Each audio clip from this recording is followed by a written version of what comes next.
mä oon nuoriso-ohjaaja Marika Heino ja työskennellyt Kiskos ja Muurlas ja nyt tossa Jepuliksessa, mikä tosiaan menee nyt kiinni, niin näissä ja ollut täällä jo tosi kauan, että mä oon tämmöistä vanhaa kalustoa jo.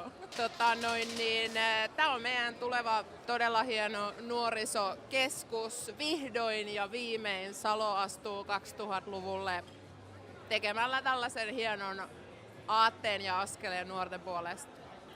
Tämä olisi niin kuin heille semmoinen toimiva tila, täällä olisi paljon kaikkea erilaista sopii, ettei olisi sillä yhtenäistä tilaa ollenkaan.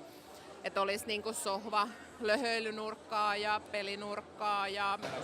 Eli täällä on uuden nuorten keskuksen avoimet ovet parhaillaan käynnissä ja kuunnellaan ideoita ja ajatuksia, mitä tämä talo herättää. Heti kun ovet avattiin, niin tuli jo porukkaa ja itse asiassa oven takana kolkuteltiin jo ennen kuin ovet avautui. Tosi kivasti on ollut porukka. Ja sitten se ennen kaikkea, että me kuullaan, että mitä täällä voisi olla.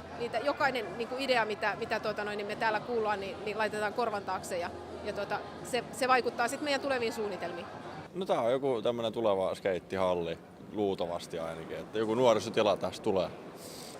En mä tiedä, mun mielestä saisi tulla sanoa chillausnurkkiin vai joka puolella, että voisi istuskella ja tämmöistä. Ihan hyvä, jotain tänne väännetään. Toivottavasti tulee skeittihalli. Onks toi kahvi? Juu, on kahvi. Mistä oot saanut sitä? Tuolta noin. No, jotain tämmöistä skeittijuttua ja tällaista näin, jotain katukorista ja just jotain tällaista. Mitä tonne nyt on ehdoteltukin tonne noin. Hyvät sellaiset musiikintoistolaitteet.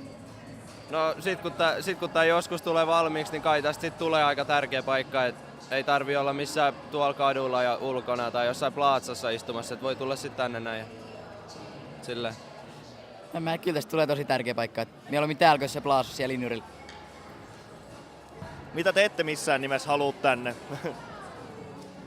Mitä me ei haluta? Jaa, mä en tiedä. Mitä me ei haluta tänne?